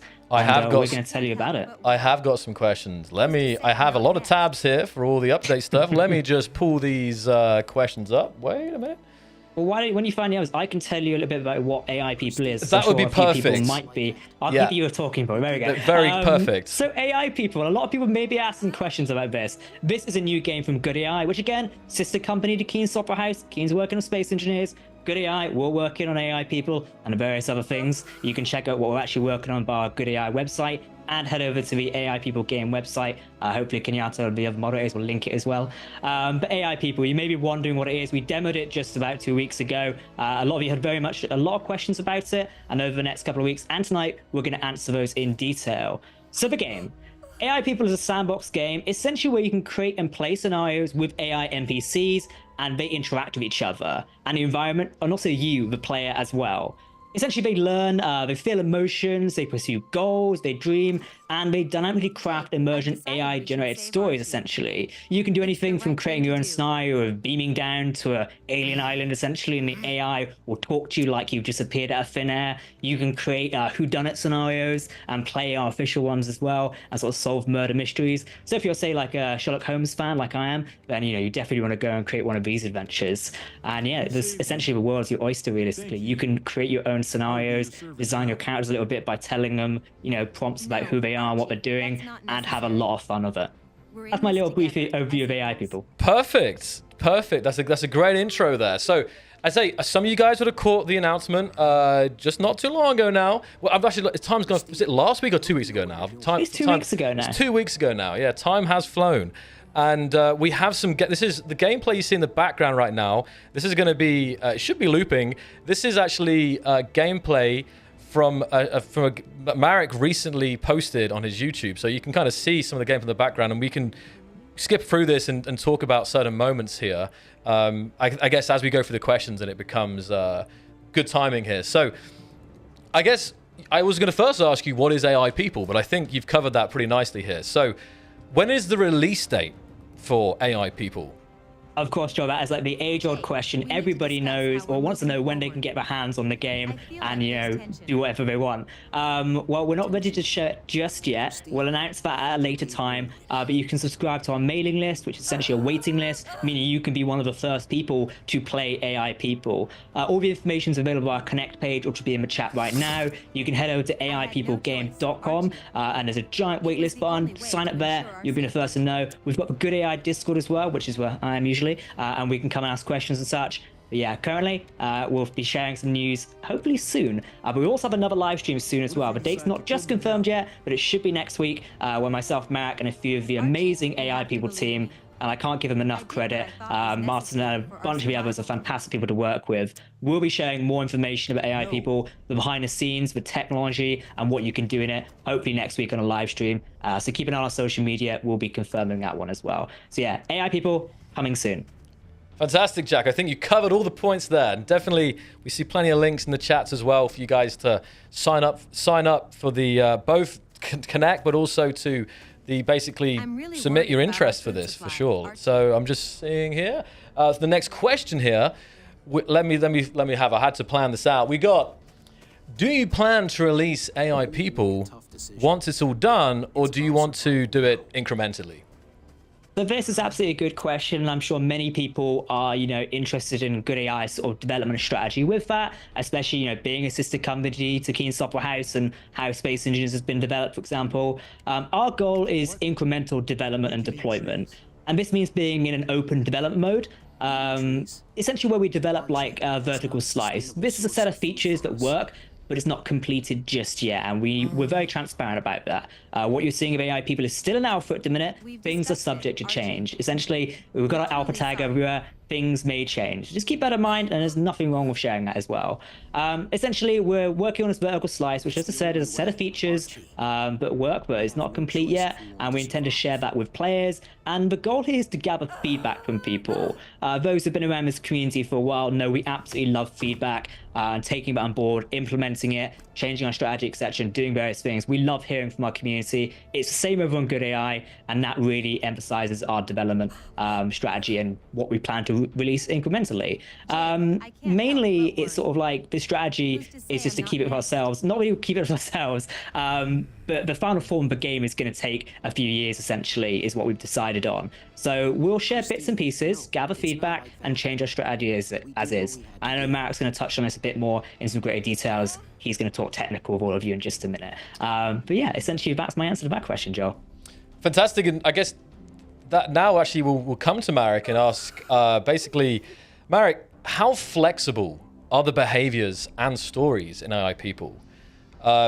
They are not scripted like traditional game NPCs, right? Mm-hmm. Yeah, that's true, and that's the main difference. So the agents or NPCs in AI people, they are LLM driven, GPT-4 or some other language models, and this is giving us 100% flexibility. They are not scripted. So in traditional games like Sims or any other game, you usually have what is called behavioral trees or some state machines or some planners controlling the behavior of the NPCs. And this needs to be programmed by either programmers or scripters or maybe set up by designers. But the flexibility is always limited only to what the developers can actually program in. Whereas if you have LLM-driven agents like we have, basically it's the language model generating the story in the real time. And this means that generating story means actually generating actions for the agents to do in our game world. So they actually understand the game world around them. They can observe the items, other agents. They understand what actions they can do. So they can do go to location, pick up item, attack somebody, say something to somebody, use some item on some other item to get a new item. They know that what works in their world, and then the language model generates a story in this world for them. So I think the flexibility is 100%, and that's the main benefit and difference from the other games. That, for example, in Sims, the NPCs, they have some basic logic or basic intelligence, which is very scripted. In our case, the NPCs can surprise us many times in how they decide to do something. And we have shared already some videos where we are showing multiple endings to the same scene, where the agents, they just decide, in this playthrough, they just decide to act differently, and then completely different story unfolds. So that's the vision behind AI people, is to completely revolutionize AI NPCs in games with LLM-driven NPCs. Also, part of it is actually revolutionize the story, generative stories for games, because these two things, like behaviors, NPCs and stories, they're absolutely interconnected, because you don't want just boring actions, you actually want engaging, interesting stories, with some drama and changing plot twists and so on. So yeah, they are very, very flexible. I guess, and to kind of follow up there, it would be local LLM versus cloud LLM, like ChatGPT. Which GPT-4? Which ones will you support? Which will we support? Actually, long-term plan is both.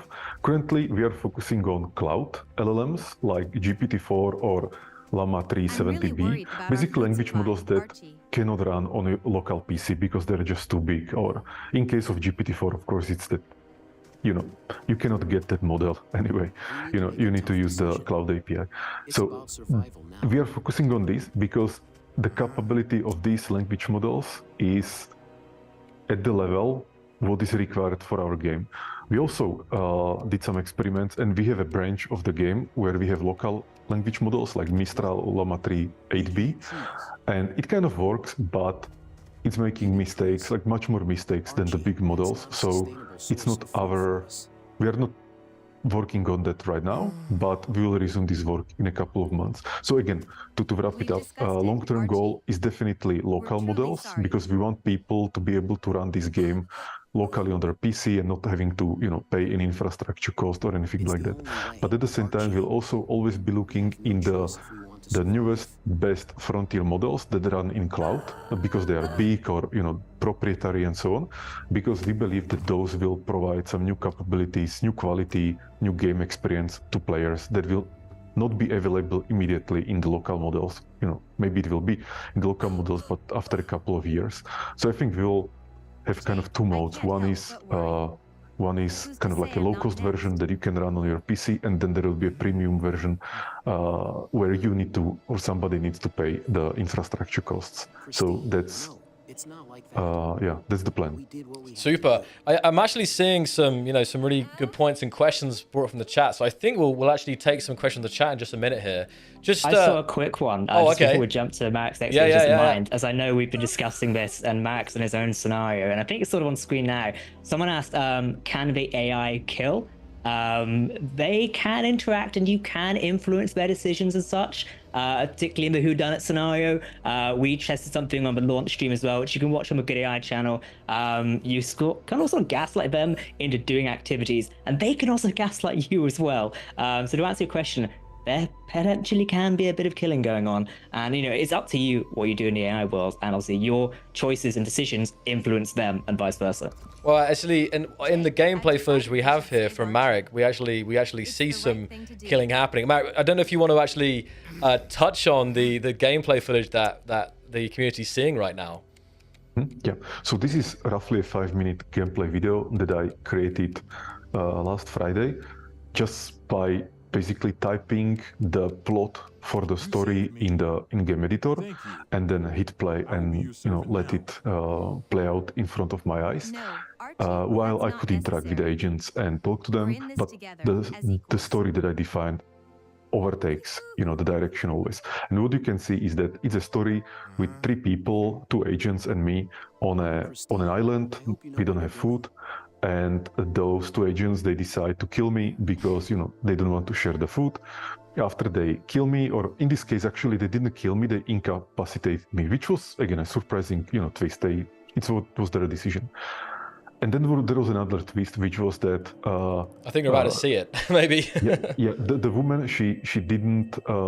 She basically went for the med kit and she revived me, which wasn't part of the plan, but she decided to do it because, she's just feeling for me. But then, the story continued. So she was afraid that the guy, Jack or Paul, Paul, I think this is. So the Paul, that he will kill her. So she was afraid. And after, some thoughts, she actually picked up the knife. And I think you've seen it like a few seconds before. And she stabbed him. And then she goes crazy because she knows what she did, but she also talks to me, about the whole situation. Oh, yeah, there we go. So what I think is interesting about this is that you can talk to the agents, they can talk to you, they can talk to each other, they can make decisions, they have long-term memory, so they can remember things. And on top of this is what we call AI director, that is actually orchestrating the behavior of the agents, towards a very engaging story. And yeah, I'm really enjoying working on this project. I really think we have a good shot here to revolutionize AI NPCs. And that's the mission, guys. So I mean, it's really exciting stuff, and it's been in the works for a while now. So I again, just like with this update and 205, I know the team at Good AI is really excited for everyone to get their hands on it and get playing and giving feedback and everything in the alpha. So it's definitely exciting stuff. And just Marek here, just basically wanted to ask what works well in AI people, and then what also still has to be improved. Yeah, so this is a good question because we really want to set the expectation right and not, like overhype, overpromise or anything like that. That's why we are doing open development and we'll be communicating what works, and what are the new features. So what currently works quite well is that you open the game, you make a new scenario, and you define the plot. You just write it. You define or you write the BIOS or the personalities of the agents, and then you hit play, and it plays out for 5 or 10 minutes. The agents are doing basically what you defined in the story. This works quite well. Then the next, and it's up to you what kind of story you want. What can kind of like go against you sometimes if that language model was trained to be quite ethical and moral. So if you try to push the story and the agents to some kind of immoral things, the language model will kind of like steer it toward like more safe waters, or actually in some cases even refuse to do what you want. Actually, like on Saturday I was doing a live demo to a crowd of people in Bratislava, and they asked me if I can modify the scenario to make the girl be a cannibal. So oh my goodness. This is what I did. That's popular vote. Yeah, so I just typed in and she's a cannibal, she likes to eat people. And I'm sorry, I don't know if this stream is the right place to talk about this, but I hope it is. So I just defined that she's a cannibal, and so on. And then I restarted the scenario and we played it. And it was funny because she was walking around and talking about how she doesn't like fruits, that she has different tastes, and yeah, but she wasn't explicitly saying she wants to eat people, but she was kind of hinting it, with all those other things. So that was quite funny. So what works is that you as a player predefine a scenario and it plays out. What we still need to work on are two things, is that open-ended plot generator, which means that when the story gets to a moment that is like past what player defined, it needs to start generating new chapters for the story itself. And this is already in the game. It kind of works, but we just want to make it much better.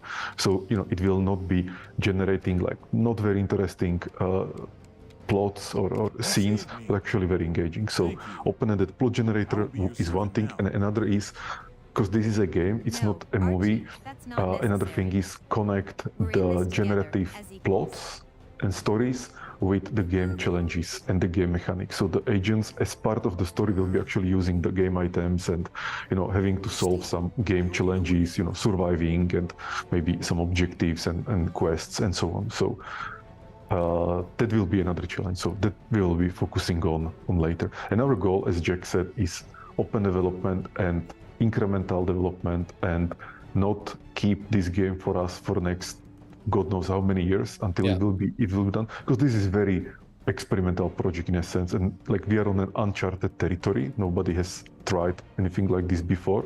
There are so many, one risk, for example, is if LLMs are good enough to do this. Another is the cost of these cloud models, quality of local models, game design innovation that we need to do to actually bring to life a game like this. So there are so many challenges, and I'm not saying this because I want some excuses. Just I want to be very transparent to people, so that they will what they can expect and when. And also what I would like to touch is that we are doing this in a new game, not to space engineers, for a few reasons. One is focus, basically. Space engineers is about engineering, and this should be the focus of this game, forever. And of course, we can have NPCs, but they will not be the focus. Space engineering must be the focus.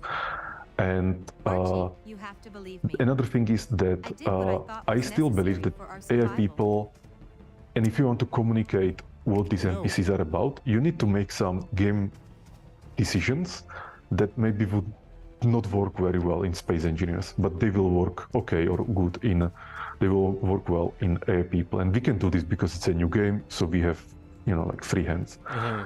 But lastly, I think in long term, and please don't take this as a promise, in long term, I think this technology will get to space engineers at some point. Don't take this as a promise, but I think it would be amazing to have some future, like more advanced language models driving NPCs, human NPCs in space engineers making decisions like any person. I think that will be amazing. Yeah, I mean, definitely, as you said, take that with a grain of salt. But I touched on it. I was streaming last week, and I touched on AI people, and basically talking the fact that we've already in the past we've seen collaboration between Keen Software House and Good AI, and we've seen things cross over.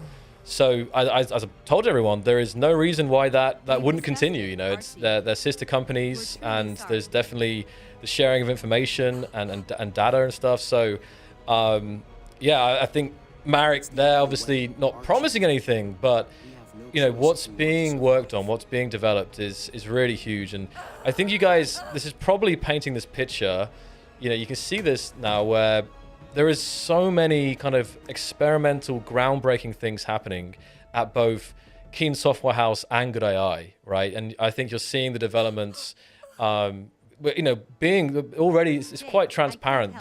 Marek's frequently making blog posts, there's frequent posts on social media about from the various team members. So I keep saying it, but really, there's more things happening than ever. That's the reality of it. It's really, really, really exciting. So, and there's another point to say, if you guys are always looking for a job, always check out the career pages of both Keen Software House and Good AI and have a look what's available. Check it out.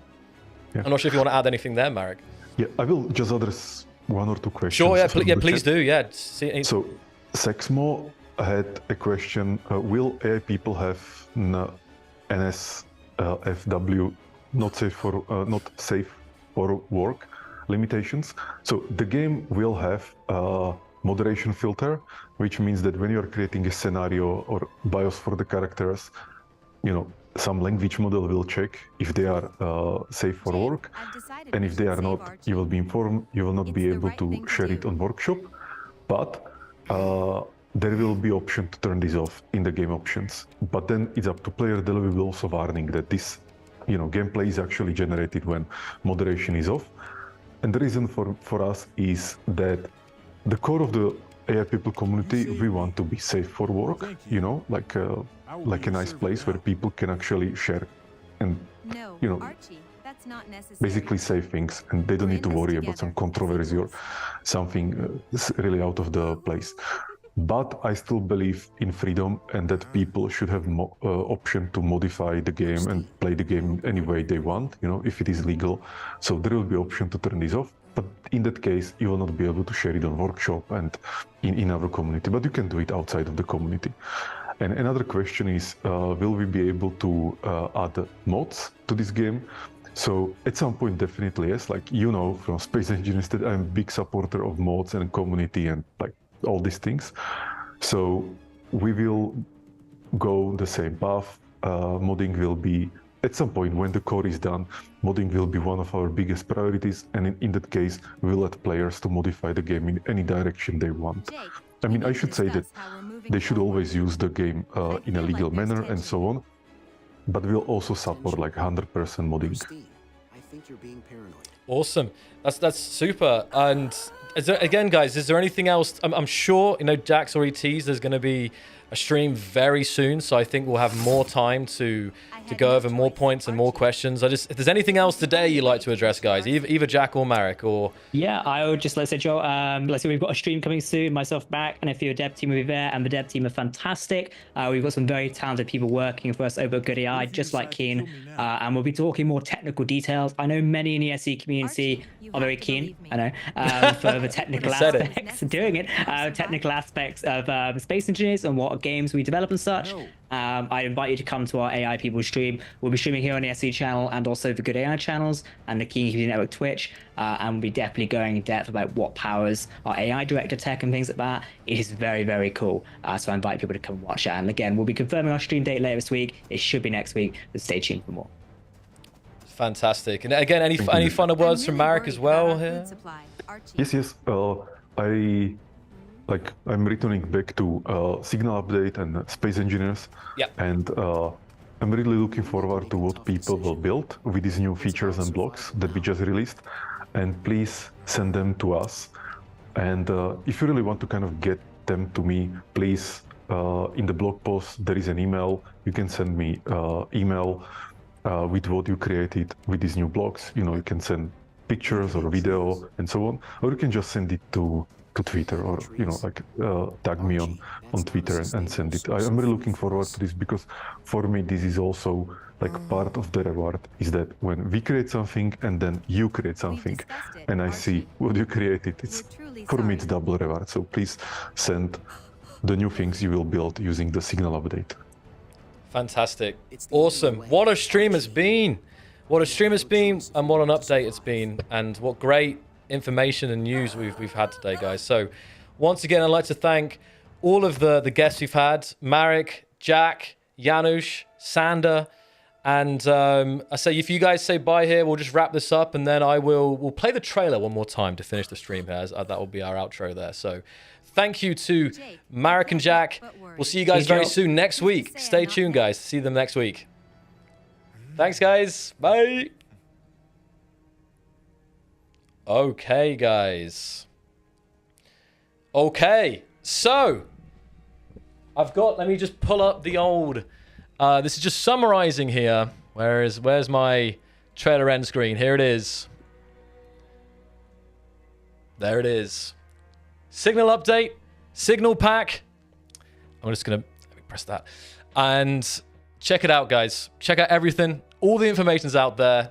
Blog post, store page, changelog, the new wiki. It's really, really, really exciting stuff. And to finish with, thanks to the whole team, and also thanks to you guys for your continued support. It's been a really great process getting to this update, and there's, again, I think you've probably seen today, there's a lot of work happening, and the future is exciting. And on that note, I will say goodbye and roll the trailer one last time to finish this stream. So enjoy it, and I'll see you guys very soon. I'm trying to think of something here, but I haven't got anything. Oh, wait, signal. No, I haven't got it. So I'll just say this. If in doubt, jump drive out. Bye, guys.